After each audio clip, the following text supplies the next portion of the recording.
आप सभी लोगों का यूएसबी शिक्षण संस्था में स्वागत है। जैसे कि कुछ बच्चे कह रहे थे सर 9th का भी वीडियो अपलोड किया जाए, तो आज हम 9th का वीडियो बनाएंगे। जो फर्स्ट चैप्टर है आपका संख्या पद्धति, नंबर सिस्टम है। तो आज हम नंबर सिस्टम पढ़ेंगे। स्टार्ट करते हैं प्रश्नावली 1A से। तो पहला क्वेश्चन है कि 20 और 40 के बीच समस्त धन पूर्णांक संख्या लिखना है। तो आप जानते हो सम संख्या। इससे पहले हम आपको बता दें सम संख्या क्या होता है। सम संख्या ऐसी संख्या जो 2 से पूरा कट जाती है, उसे क्या कहते हैं? सम संख्या कहते हैं। ऐसी संख्या जो 2 से पूरा कट जाती है, अर्थात विभाजित हो जाती है, उसी को ही क्या कहते हैं? सम संख्या कहते हैं। समझ में आ रहा है जी? जैसे अगर हम देखें कोई भी संख्या है, अगर उस संख्या के लास्ट में 0 हो, 2 हो, 4 हो, 6 हो, 8 हो, तो वो 2 से कटती है, अर्थात वो संख्या क्या होती है? सम संख्या हो जाती है। अगर पूछ ले विषम संख्या, तो विषम संख्या किसे कहते हैं? विषम संख्या तो ऐसी संख्या जो 2 से पूरा ना कटे, ऐसी संख्या जो 2 से पूरा ना कटे, उसे विषम संख्या कहते हैं। अगर देखा जाए जिस संख्या के अंत में 1 होगा, 3 होगा, 5 होगा, 7 होगा, 9 होगा, तो संख्याएं 2 से नहीं कटती हैं। तो ऐसी संख्याओं को हम क्या मानते हैं? विषम संख्या। यानी संख्या के लास्ट में अगर देखना ये संख्याएं आ रही हैं, तो 2 से कटेगी, जो 2 से कटती है उसी को क्या कहते हैं? विषम संख्या कहते हैं। अगर किसी संख्या के अंत में लास्ट में देखिएगा 1 आ रहा है, 3 आ रहा है, 5 आ रहा है, 7 आ रहा है, 9 आ रहा है, तो समझ जाना वो 2 से नहीं कटेगी। जो 2 से नहीं कटती है वो कैसी संख्या होती है? विषम संख्या होती है। चलो हम आ जाते हैं अब अपने टॉपिक में। इधर अब यहां देखो कह रहा 20 और 40 के बीच में, 20 और 40 के बीच में आपको पता करना है। कैसी संख्या पता करना है? समधन पूर्ण संख्या, समधन पूर्णांक संख्या। तो समधन पूर्णांक संख्या क्या होता है? 20। अगर 21 देखा जाए तो 1 आ रहा है लास्ट में, इसलिए ये सम संख्या नहीं होगी। अगर 22 देखा जाए तो जा रहा है तो 2 आ रहा है कि नहीं, तो इस तरह से हो जाएगा 22। 23 नहीं होगा, 24 होगा, 25 नहीं होगा, 26 होगा, 27 नहीं होगा, 28 होगा, 29 नहीं होगा, 30 होगा, 31 नहीं होगा, 32 होगा, 33 नहीं होगा, 34 होगा, और उसके बाद 35 नहीं होगा, 36 होगा, 37 नहीं होगा, 38 होगा, और 39 नहीं होगा, 40। क्योंकि 20 और 40 के बीच में पूछा है, तो 20 और 40 के बीच में इतनी समधन पूर्णांक संख्या होती है। ये आपका पहले क्वेश्चन का आंसर था। चलो अब हम क्वेश्चन नंबर दूसरा सॉल्व करते हैं। अब देखो क्वेश्चन नंबर जो 2 है ये क्या रहा है। अब क्वेश्चन नंबर दूसरा में ये कह रहा है कि 1 और 10, 1 से 10 तक, यानी 1 और 10 के बीच में आपको पता करना है। क्या पता करना है? अभाज्य धन पूर्णांक, यानी अभाज्य संख्या आपको पता करना होगा। तो आप जानते ही होंगे अभाज्य संख्या किसे कहते हैं। चलो हम बता देते हैं। तो सबसे पहले हम भाज्य की चर्चा कर लेते हैं। भाज्य संख्या किसे कहते हैं? तो ध्यान में रखना 1 और स्वयं आप जानते हो, अगर कोई भी संख्या होता है तो 1 से कटता और स्वयं से हर कोई संख्या कटता है। 1 से भी कटता है और स्वयं से भी कटता, हर कोई संख्या 1 और स्वयं से कटता है। तो ये ध्यान रखना, अगर 1 और स्वयं के अलावा अन्य संख्याओं से भी कट जाती है, 1 और स्वयं के अलावा अगर अन्य संख्याओं से भी संख्या कट जाती है, तो ऐसी संख्या को हम लोग क्या कहते हैं? भाज्य संख्या कटेगा।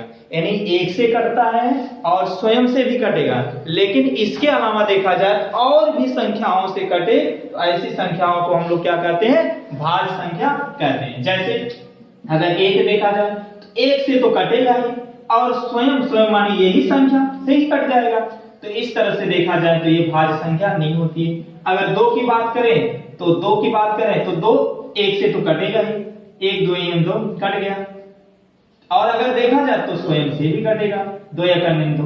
तो इस तरह से देखा जाए तो दो भी क्या होती है, भाज्य संख्या नहीं होती। अगर तीन भी देखा जाए नहीं, लेकिन चार देखा जाए तो चार एक से भी कटेगा, एक चौके में चार। और अगर देखा जाए चार तो स्वयं स्वयं संख्याओं से भी कटती है, चार एक अन्य चार। और अगर देखा जाए तो ये जो चार है ये दो से भी कटेगा, दो दूनी चार। तो अगर हम देख रहे हैं एक से भी कट रहा है और स्वयं से भी कट रहा है, लेकिन इसके अलावा अगर देखा जाए तो अन्य संख्याओं से भी कट जाती है। तो ऐसी संख्याओं को ही क्या कहते हैं, भाज्य। या दूसरे शब्दों में कहें जिसका गुणनखंड, जिसका अगर देखा जाए जिसका गुणनखंड एक दो या दो से अधिक बार हो, ऐसी संख्याओं को ही क्या कहते हैं, भाज्य संख्या। अब बात करते हैं अभाज्य संख्या। अभाज्य संख्या किसे कहते हैं, अभाज्य संख्या किसे कहते हैं, ऐसी संख्या जो एक और स्वयं के अलावा किसी भी संख्या से न कटे, यानी किसी भी संख्या से ना कटे। यानी ऐसी संख्या जो एक और स्वयं के अलावा किसी भी संख्याओं से ना कटे तो उसे हम क्या कहेंगे, अभाज्य संख्या। यानी देखा जाए खाली एक से कटेगा और स्वयं से कटेगा, बाकी और किसी संख्याओं से नहीं कटता है, ऐसी संख्याओं को हम क्या कहते हैं, अभाज्य संख्या कहते हैं। तो आप समझ में आ ही गया होगा। तो भाज्य संख्या जो एक और स्वयं के अलावा और भी संख्या से कटती है भाज्य कहलाती है, जो एक और स्वयं के अलावा किसी भी संख्या से ना कटे, ऐसी संख्याओं को हम अभाज्य संख्या कहते हैं। चलो अब आ जाते हैं हम प्रश्नों पे। ये तो समझ में आ ही गया होगा भाज्य क्या होता है, अभाज्य क्या होता है। अब आ जाते हैं अपने प्रश्न। कह रहा है 1 से 10 तक के, कह रहा है 1 से 10 तक अभाज्य संख्या, अभाज्य संख्या देखा जाए तो क्या होता है जी, आप देखो क्योंकि 1 और 10 के बीच में आपको लिखना है, 1 और 10 के बीच में। तो एक अगर 2 देखा जाए तो 1 और स्वयं से कटेगा और किसी संख्या से कटेगा नहीं देखा जाए। अगर 3 देखा जाए 1 से भी कटेगा और स्वयं 3 से भी कटेगा और किसी संख्या से नहीं कटेगा। 4 देखा जाए तो 1 से कटेगा, स्वयं से कटेगा और भी संख्या से कटेगा, तो भाज्य में चला जाएगा, इसलिए 4 नहीं 5 लिखते हैं। अगर 5 देखा जाए तो 1 और स्वयं के अलावा किसी संख्या से नहीं कटती है। समझ में आ रहा है जी, यहां ध्यान रखिएगा। तो 2 हो गया, 3 हो गया, 5। अगर 6 की बात करते हैं तो 6 किससे कटेगा, 1 से भी तो कट जाएगा और 2 से भी कट जाए और 3 से भी कटेगा, इसलिए बच्चा, इसलिए अगर 6 देखा जाए तो भाज्य वाले खाना में चले जाता है, ठीक है। तो इसलिए 2 3 5 6 ना होकर क्या हो जाएगा 7। 8 भी कट जाएगा, 2 से कटेगा, 4 से कटेगा, 1 से कटेगा, स्वयं से 8 ना होकर क्या हो जाएगा 9 देखा जाए 9 भी क्या होगा, अरे भाई 9 1 से तो कटेगा, स्वयं से कटेगा, इसके अलावा 3 से भी तो कटेगा, 3 3 का 9। इसलिए यही आपकी जो संख्या, यही आपका आंसर हो जाता है। तो 1 और 10 के बीच अभाज्य जो संख्या होती इतनी होती है।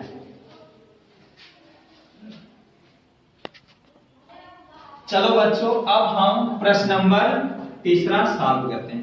प्रश्न नंबर 3 क्या है, देखिए ध्यान रखना बच्चों, आप लोग रफ पेन साथ में ही लेकर बैठिए, क्योंकि जो हम यहाँ क्वेश्चन को सॉल्व कर रहे हैं उसको तुरंत उतारिए। चलो अब हम देखते हैं क्वेश्चन नंबर 3 क्या है। कह रहा 2 + a 2a + 1 2a + 1 2a + 1 का क्रमानुवाय लिखे। क्रमानुवाय मतलब क्रम से लिखते हैं, चलेगा तो क्रम से लिखो। जैसे मान लीजिए दिया 2a + 1 दूसरा क्रम लिखो, ये तो हो गया क्रम से। फिर उसके बाद लिख सकते हैं 2a + 2, फिर लिखिए 2a + 3, फिर लिखिए 2a + 4।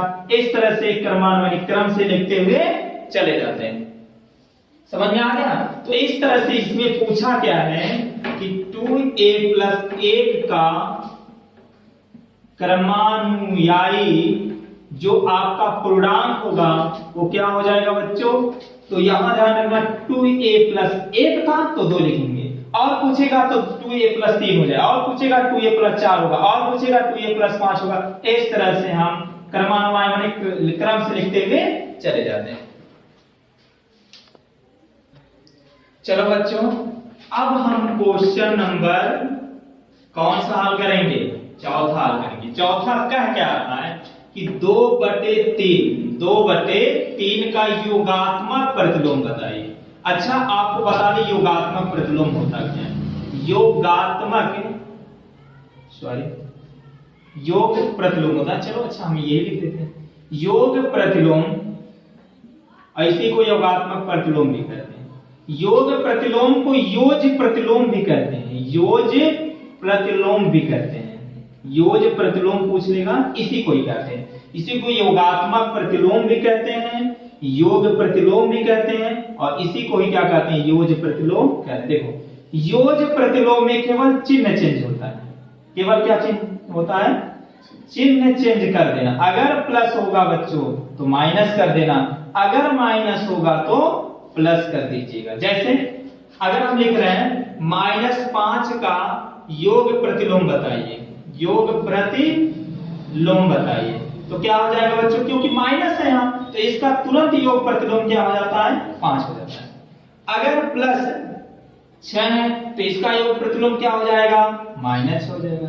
अगर -3/4 है तो इसका योग प्रतिलोम क्या हो जाता है बच्चों? 3/4 हो जाता है। और अगर 3/4 होगा तो इसका योग प्रतिलोम क्या हो जाता है? क्या होगा? -3/4। इसमें उल्टा नहीं कि अंश हर में चला जाता है, हर अंश में। ध्यान रखना, जब पूछेगा योग प्रतिलोम या योज प्रतिलोम होगा तो केवल हम चिन्ह को ही चेंज करेंगे। जो प्लस होगा माइनस में हो जाएगा, और जो माइनस होगा वो प्लस में हो जाएगा। तो इस तरह से आपके प्रश्नों में क्या दे रखा है कि 2/3 क्या दिया है कि 2/3 का योग प्रतिलोम बताइए। तो 2/3 का योग प्रतिलोम क्या होगा जी? योग प्रतिलोम देखा जाए तो आप देखोगे कि ये प्लस में है, तो इसका योग प्रतिलोम -2/3 हो जाएगा। ये आपका आंसर। हेलो दोस्तों, अब हम क्वेश्चन नंबर 5वां देखते हैं। सुनाई दे रहा है ना सबको अच्छा से? बढ़िया से बढ़िया आवाज क्लियर जा रही है? अच्छा जी, चलो अब तो ध्यान दो, ध्यान यहाँ केंद्रित करिए आप लोग बोर्ड पर। कह रहा है गुणात्मक प्रतिलोम। अब आपको बता दें गुणात्मक प्रतिलोम क्या होता है। गुणात्मक प्रतिलोम, अगर गुणात्मक प्रतिलोम की बात करें तो उल्टा हो जाता है। जैसे मान लीजिए कह रहा है ये अंश जो होता है, जैसे अंश बटे हर है, अगर इसका हमें निकालना है गुणात्मक प्रतिलोम, क्या निकालना है?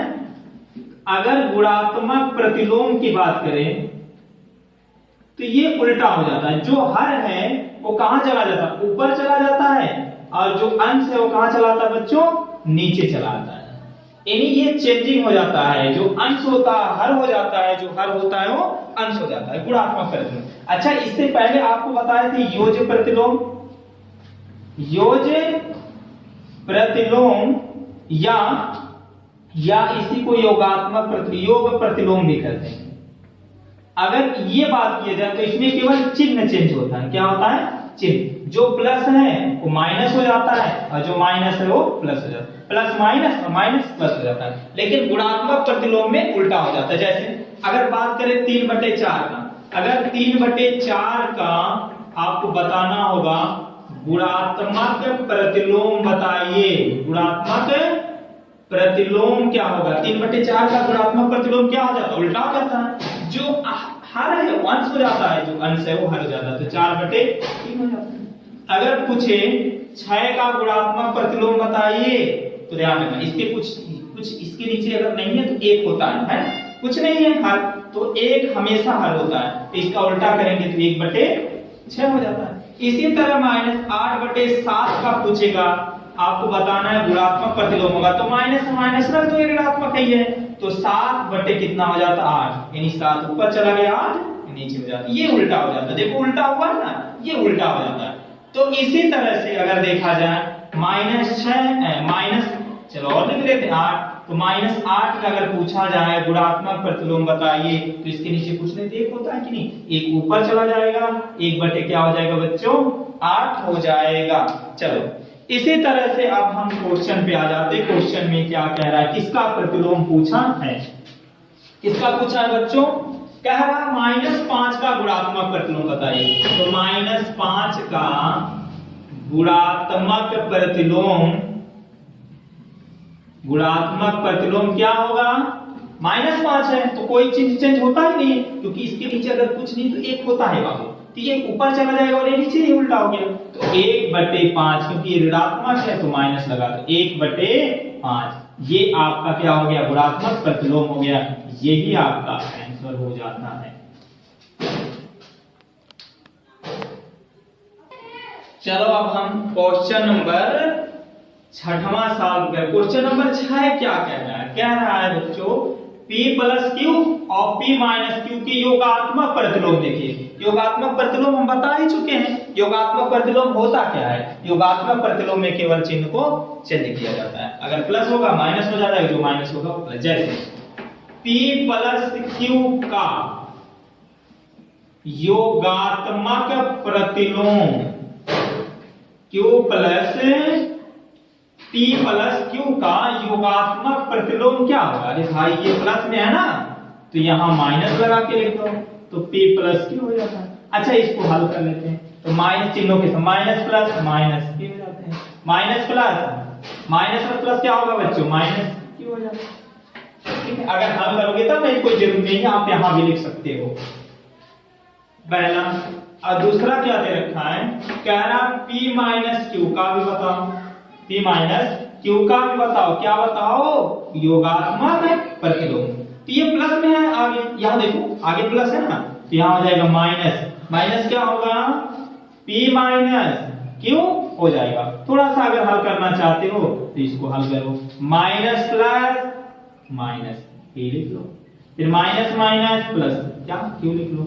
ये इसका आंसर हो गया और ये इसका आंसर हो गया। अगर हल नहीं करना चाहते यहां भी आप आंसर लिख सकते हो, कोई बाउंडेशन नहीं होता है। क्वेश्चन नंबर 7वां सॉल्व करेंगे। क्या कह रहा है, देखो कह रहा है x के किस मान के लिए 5 गुणे ब्रैकेट में 3 गुणे 2, 5 गुणे 3 ब्रैकेट में 5 गुणे 3 और गुणे x का मान नंबर। पहले सवाल को लिख लो, क्या है 5 गुणे ब्रैकेट में 3 गुणे 2 बराबर 5 गुणे 3 गुणे ब्रैकेट में है गुणे x। आप चाहे ऐसे लिख लो या 5 गुणे 3 गुणे 2, इधर भी कर लो 5 गुणे 3 गुणे x। अब जो मिल रहा है 5 से 5 कैंसिल, 3 से कैंसिल, x बराबर, ये देखोगे x बराबर क्या बचा, तो यही आपका आंसर हो जाएगा।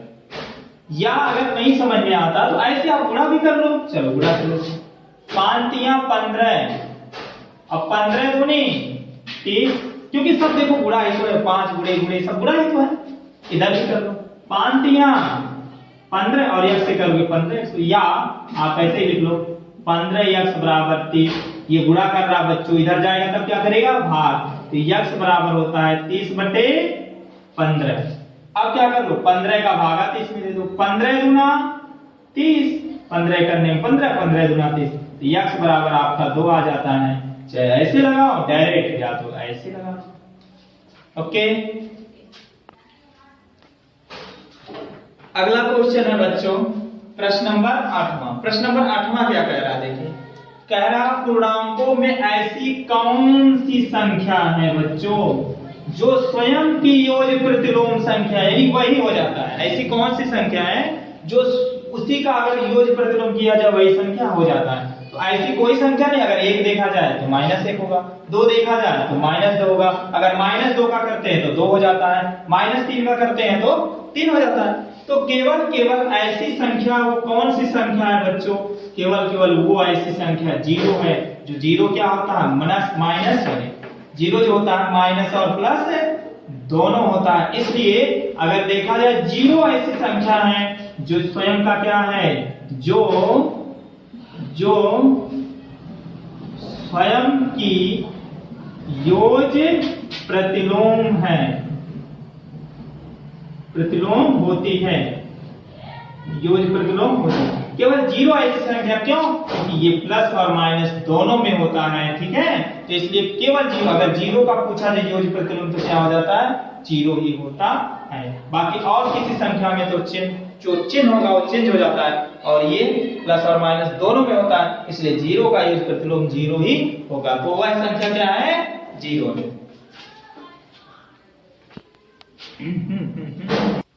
चलो बच्चों, अब हम क्वेश्चन नंबर 9 सॉल्व करेंगे। क्वेश्चन नंबर 9 में देखो, कह रहा है कि यदि a एक सम धन पूर्णांक है, यानी a को कोई संख्या सम ले लो।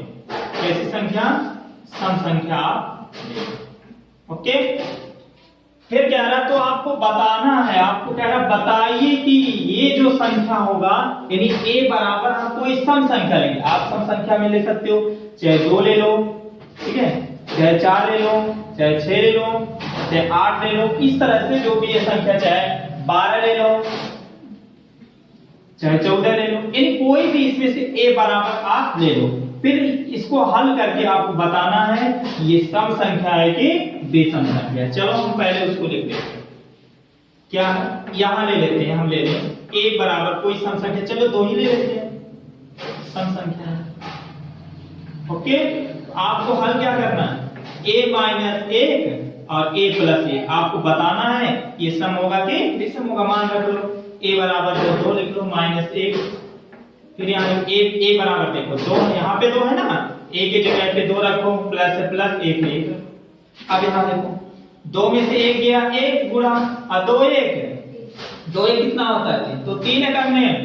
अगर 3 देखा जाए बच्चों तो सम है कि विषम है? क्या है बच्चों? विषम है। क्या है? विषम। तो ये ध्यान रखना, अगर हम a बराबर सम मान लेते हैं, सम कोई भी संख्या ले लेते हैं सम, तो आप ये a माइनस 1 और a प्लस 1 जब हल करके आप गुणा करोगे तो हमेशा विषम ही होगा।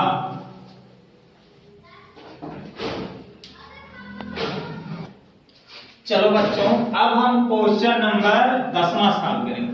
कह रहा संख्या रेखा पर आपको जोड़ना है 5 और 7, जोड़ना है। योग मतलब क्या होता है? जोड़, यानी जोड़ना है आपको, संख्या रेखा पे हल करना है।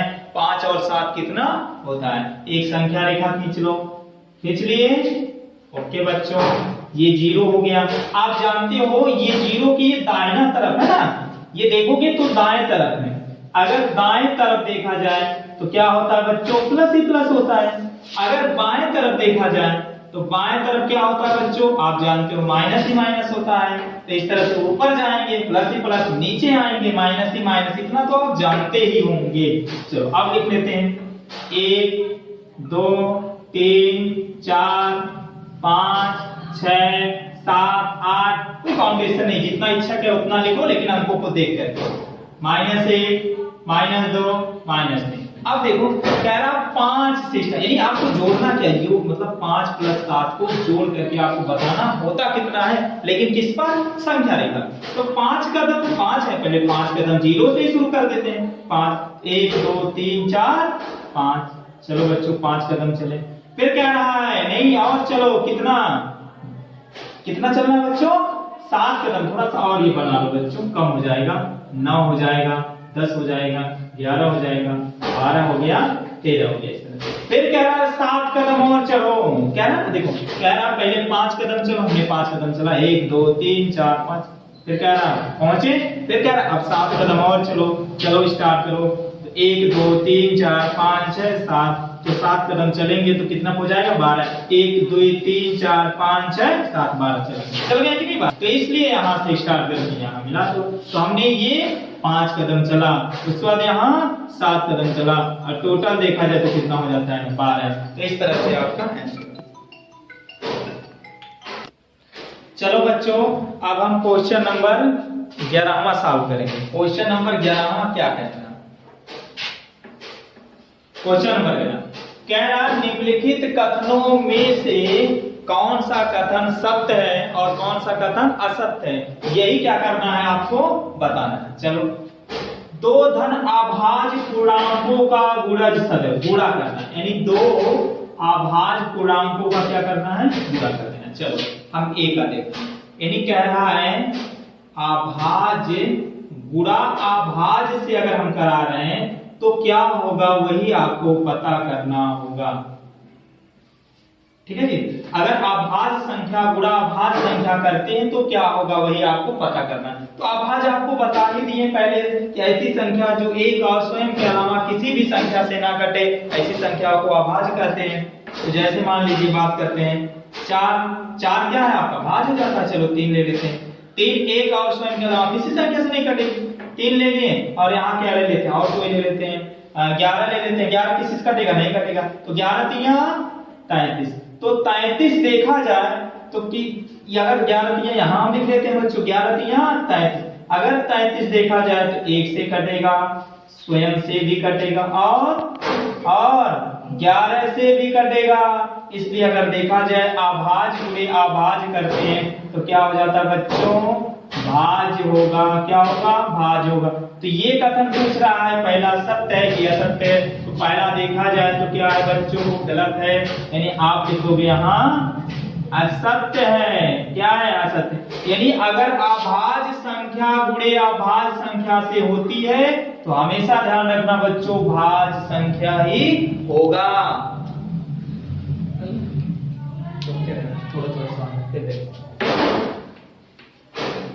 बट करके नहीं बुलाए। देखो बी में, देखो बी क्या कह रहा है, दो धन आभाज पूर्णांकों का, यानी अब क्या करना है, आभाज दो आभाज संख्याओं को जोड़ करके पता करना है क्या आभाज है कि नहीं है। चलो हम लिख लेते हैं, यानी आभाज प्लस आभाज, यानी आभाज संख्या प्लस आभाज संख्या जोड़ करके आपको बताना है कि होता क्या है, भाज होता क्या आभाज होता है। चलो हम संख्या से पता कर लेते हैं। आभाज संख्या मान लीजिए, चलो जैसे उसमें दिया ऐसे इसमें लिख लें, 3 हो गया। और इसमें हम क्या ले लेते हैं, चलो 11 ले लेते हैं। 11 भी किसी से नहीं कटेगा, एक स्वयं के अलावा किसी से नहीं कटेगा। अब 11 3 जोड़ेंगे तो कितना हो जाता बच्चों, यहां लिखते हैं 3 1 4, यानी 14 हो जाएगा। अगर 11 और 3 जोड़ रहे हैं, 3 1 4 14 होगा। लेकिन 14 क्या होगा, 1 से तो कटेगा ही, इसके बाद देखोगे स्वयं से कटेगा ही ना। उसके बाद देखा जाए तो किससे कटेगा, 2 से भी तो कटेगा, 7 से भी तो कटेगा। तो इसलिए देखा जाए तो आभाज के नियमों का ये उल्लंघन कर रहा है। इसलिए क्या होगा, अगर भाज आभाज हम जोड़ते हैं तो हमेशा क्या हो जाता है बच्चों, भाज होगा। देखो है ना, भाज होगा। इसलिए ये कह रहा भाज होगा और आपने हल करके दिखा दिया नहीं, आभाज नहीं भाज होगा। इसलिए देखा जाए तो इनकी जो कथन है वो क्या है, गलत ही है। तो इसी तरह अगर ये देखा जाए बच्चों, सी वाला अगर देखा जाए तो इसमें कह रहा है ए और बी कोई ऋण है। अगर मान लीजिए कोई ऋण है तो अगर जोड़ते हैं आप तो हमेशा ये ऋण में ही होगा। तो इसलिए अगर देखा जाए तो आपका क्या है, सी सत्य है। चलो बच्चों अब हम क्वेश्चन नंबर 12वां सॉल्व करेंगे। क्या कह रहा है, यदि ए धन पूर्णांक है, यदि ए धन पूर्णांक है तो दिखाइए कि संख्या, ये आपको दिखाना है ये किससे कटेगी। तो आप देखोगे तो इसमें देखोगे 1 2 3 4, 4 धन पूर्णांक है, 1 2 3 4। अगर देखोगे 4 धन पूर्णांक है तो ये 4 धन पूर्णांक है, ये 4 धन पूर्णांक है 4। अगर 4 धन पूर्णांक है तो किससे कटेगा बच्चों, 4 से। अगर 3 धन पूर्णांक है तो किससे कटेगा, 3 से। अगर 2 धन पूर्णांक है तो किससे कटेगा बच्चों, 2 से ही तो कटेगा भाग देने पे। इसलिए देखा जाए अगर 1 धन पूर्णांक है तो किससे कटेगा बच्चों, 1 ही से तो कटेगा। तो इस तरह से अतः संख्या देखा जाए, अतः अगर संख्या हम देख रहे हैं तो देखो 4 गुणे 3 गुणे 2 गुणे 1 बराबर कितना हो जाएगा, 4 3 12 12 दूनी 24 है, करने में 24। तो वो संख्याएं जो है किससे विभाजित होगी बच्चों, वो 24 से विभाजित होगी। चलो बच्चों क्वेश्चन नंबर 13वां देखिए। कह रहा है यदि ए एक सम, यानी ए जो है सम मान लो, बे विषम धन पूर्णांक यानी बी को क्या मान लो, सम। ए सम मान लो और बी क्या है, विषम। इसमें जो दे रखा है इसमें जहां ए होगा वो सम मानोगे और जहां बी होगा उसको विषम मान करके आपको पता करना है कि कौन सी संख्या सम होगी, यही आपको बताना। चलो हम सॉल्व करते हैं। चलो a बराबर हम क्या ले लेते हैं, सम। a बराबर सम, और सम में चाहे जो संख्या ले लो, चलो हम 2 से स्टार्ट कर देते हैं। अब b बराबर क्या है, विषम। क्या है जी, विषम है।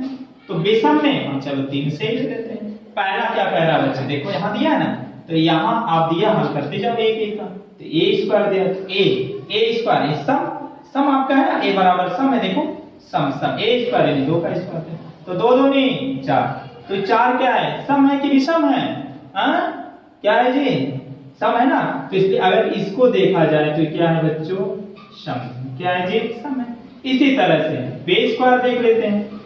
b स्क्वायर क्या कह रहा है, b स्क्वायर यानी विषम का स्क्वायर। तो b यानी b 3 है कि नहीं है, तो 3 का स्क्वायर यानी आप विषम में कोई भी संख्या लोगे यार, हमेशा अगर विषम का स्क्वायर करते हैं तो देखते हैं क्या आ जाता है। तो 3 त्रिक का क्या हो जाता है, 9।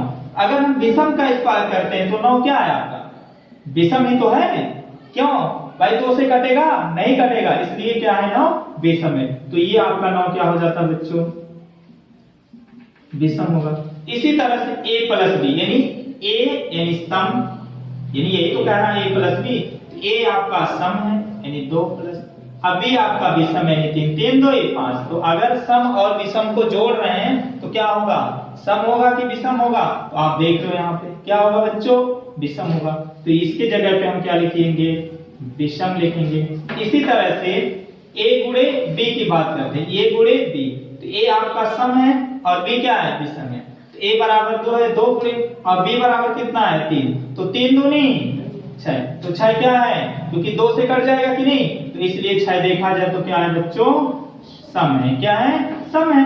तो इसी तरह से अगला क्वेश्चन देखते हैं। a फिर क्या कह रहा है, a प्लस a, तो a आपका क्या है, सम है। तो a क्या है आपका, सम है, 2 प्लस a। अब यहाँ देखो 2 गुणे 2 1 3, तो 3 दूनी 6, तो विषम है। तो इसलिए ये भी क्या होगा बच्चों, विषम होगी। इसी तरह इसकी बात करते हैं, तो ये क्या है, b प्लस 1 है, तो इस तरह से b यानी विषम 3, और यहाँ भी 3 प्लस 1, 3 1 4, तो 3 चौके 12, तो 12 क्या होगा, सम होगा। तो इसलिए अगर सम में एक जोड़ करके विषम में एक जोड़ करके विषम से गुणा किया जाता है तो हमेशा क्या हो जाता है, सम। तो इस तरह से आपका